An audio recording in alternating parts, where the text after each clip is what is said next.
Let me tell you something that might surprise you, maybe even wake something up inside. Only 5%. That's it. Just 5 out of every 100 people over 70 can still do these 5 simple things. Now, we're not talking about climbing mountains or running races. No, these are everyday actions, ordinary movements we used to do without even thinking. But here's the thing, they're not so ordinary anymore, because being able to do them now, after 70, means something. They whisper a truth about your independence, your health, and the strength that still lives in your body. So take a moment. Ask yourself, gently, which group do I want to be in? The 95 who slowly lose these abilities, or the 5 who still can? See, aging isn't just about the candles on your cake. It's about how you move, how you choose, how you show up for your own body day by day. These 5 actions aren't just physical moves. They're personal messages. Quiet signals about how well you're living and how much more you still have to give. So let's take a walk through them together. Not in a rush, not with pressure, just a simple, honest look at 5 things that might just change how you age from the inside out. Number 1. Standing up from the floor without using your hands. Now picture this with me. You're sitting on the floor, maybe reaching under the couch for something, or playing with a grandchild, smiling, relaxed, and when it's time to get up, you do. Smoothly, confidently. No hands, no struggle, just grace. Most people don't give that moment a second thought until one day they can't do it anymore. But if you can still do it, let me tell you what that really means. It means your legs are strong, your core is doing its job, your balance is solid, and most importantly, your brain and muscles are still talking to each other, clearly and efficiently. Because this one movement, just standing up from the floor, pulls everything together. Your thighs, your hips, your lower back, even those tiny muscles along your spine that you rarely think about.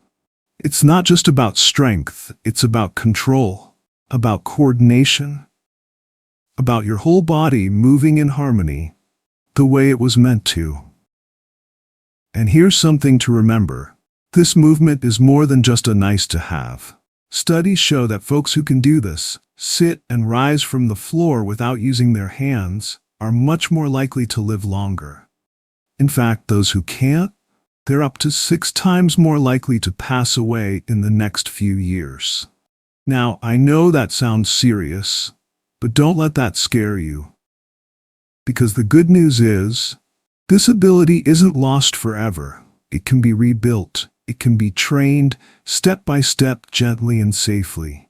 You're never too old to reconnect with your body. So start small, maybe from a chair at first. Take your time, practice with care. Use pillows or support when you need it. But don't stop, don't give up, because the floor, it's not something to fear. It's a place to reclaim your strength, to rebuild your confidence, and every time you rise from it, that's not just movement, that's a quiet personal victory, one that says, I'm still strong, I'm still here, and I still can. Number 2. Walking briskly for 30 minutes without stopping. You don't need a gym, you don't need expensive clothes or fancy equipment. All you need is a comfortable pair of shoes and a little commitment. Walking briskly with purpose for 30 minutes without stopping is one of the greatest gifts you can give your body, your mind, and your future. Because with every step, something powerful happens. Your lungs begin to open up, your heart starts pumping a little stronger, your blood moves more freely, your joints loosen and your muscles warm, and your brain, it wakes up, sharper, calmer, more alive. But walking isn't just physical, it's emotional. It's deeply human. It's a reminder that you are still moving forward in every sense of the word. Science backs this up. Studies have shown that regular walking can slow cognitive decline, reduce the risk of heart disease, even protect against Alzheimer's. It lifts your mood, eases anxiety, and helps you sleep better at night. It's not just movement, it's medicine. And the beautiful part is, it's simple. Walking is accessible, familiar, safe. You can do it in your neighborhood, at the park, even inside your home if the weather's not kind. But it does take one thing: consistency. Every day if you can, even if it's just 10 minutes to start, then 15, then 30. Because those small efforts build, they compound. And what you're really building isn't just stamina, you're building resilience. Here's something else to think about. When we walk, we're not just exercising, we're practicing persistence. We're saying, no matter how the day feels, I'm still going. And that steady rhythm, that quiet forward motion, it keeps us connected to life. So go ahead, lace up your shoes, step outside, feel the air, hear the birds, notice the ground beneath your feet. Let walking be your daily reminder that you're still here, still strong, still moving, one step, one breath, one day at a time. Because those 30 minutes, they don't just add up to time, they add up to life. Number 3. Lifting at least 20 pounds. Now I know what you might be thinking. 20 pounds? That's not much. But pause for a moment and think about it. That's the weight of a grocery bag, a full basket of laundry, a small suitcase, or maybe a grandchild running into your arms. These are the little loads life asks us to carry. And when we can't lift them, life starts slipping out of reach, one small thing at a time. But when you can lift that weight, that means something. It means your muscles are still alive and speaking the language of strength. It means your body is still ready to show up for you. And as we age, muscle becomes more than just strength. It becomes protection. It stabilizes your joints, supports your bones, keeps your balance steady, and gives you the power to catch yourself if you trip or push yourself back up when you fall. Muscle is your armor.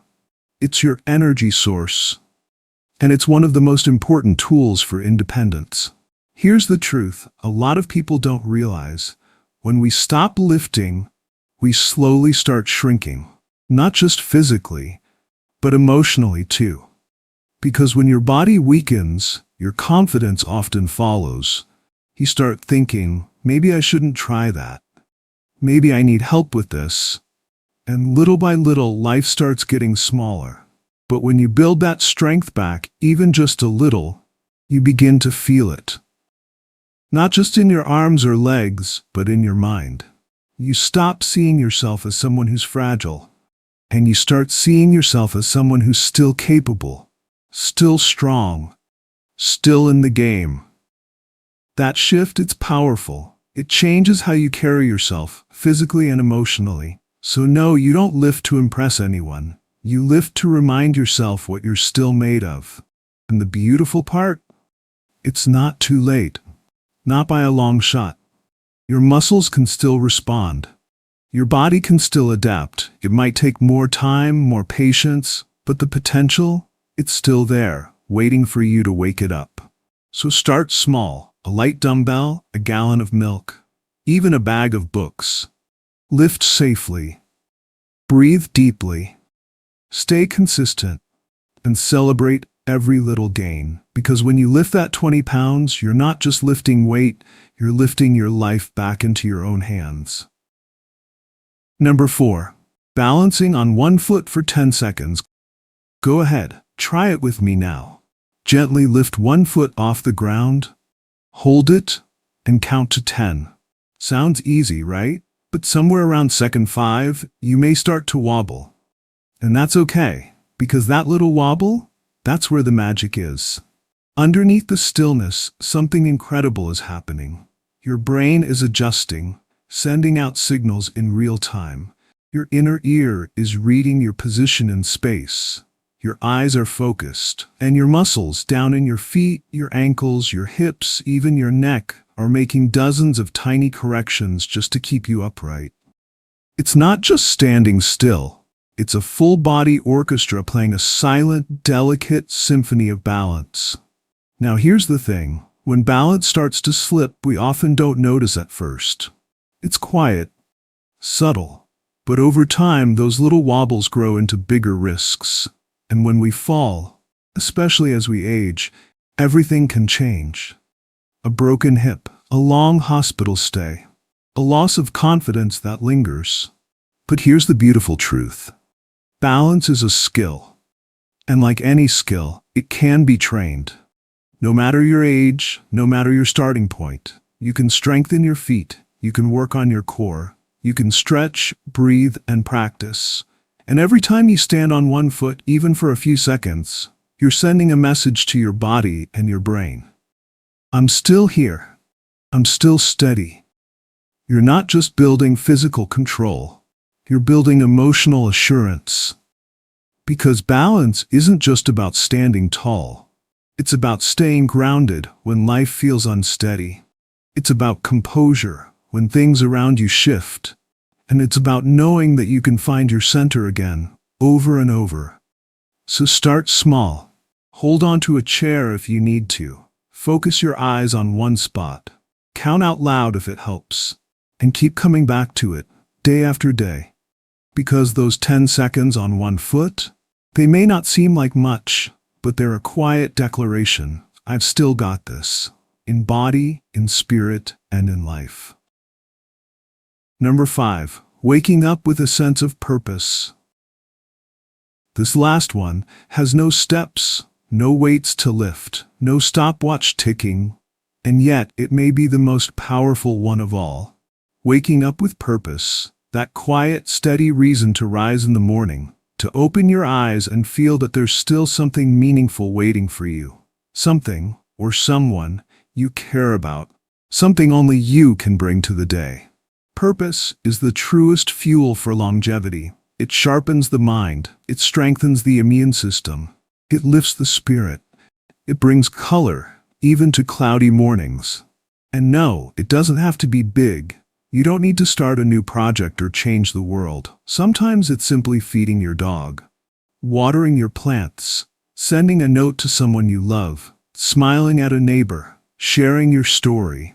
Purpose isn't about being busy, it's about being connected to others, to your values, to life itself. Because when your heart still feels tied to something meaningful, your body listens. It responds, it moves with more energy, it heals more fully. And when we lose that sense of why, everything slows down. The days blend, the mind gets quiet in the wrong ways. So here's a gentle question to ask yourself every morning. Why am I getting up today? It doesn't have to be profound, it just has to be yours. Let that answer, no matter how small, pull you forward. Let it anchor your day. Shape your actions, and remind you that you still matter, because you do. You always have, and you still do. Now you know, these 5 simple actions, rising from the floor, walking with purpose, lifting what matters, standing in balance, and waking with meaning, aren't just motions. They are signs of vitality, of resilience, of life still fully lived. And if only 5% of seniors can do them today, that number doesn't have to stay the same. It can grow. Starting with you. So rise, gently but with intention. Walk your path, step by step. Lift whatever life hands you with strength. Stand with balance, inside and out. And each morning wake with something to live for. Because you're not just aging, you're still living. And that, my friend, is the heart of elderly golden advice. If this message touched you, please like, share, or comment below. Tell us what gives you purpose. You never know who your story might inspire. We're here for each other, because growing older should never mean growing alone.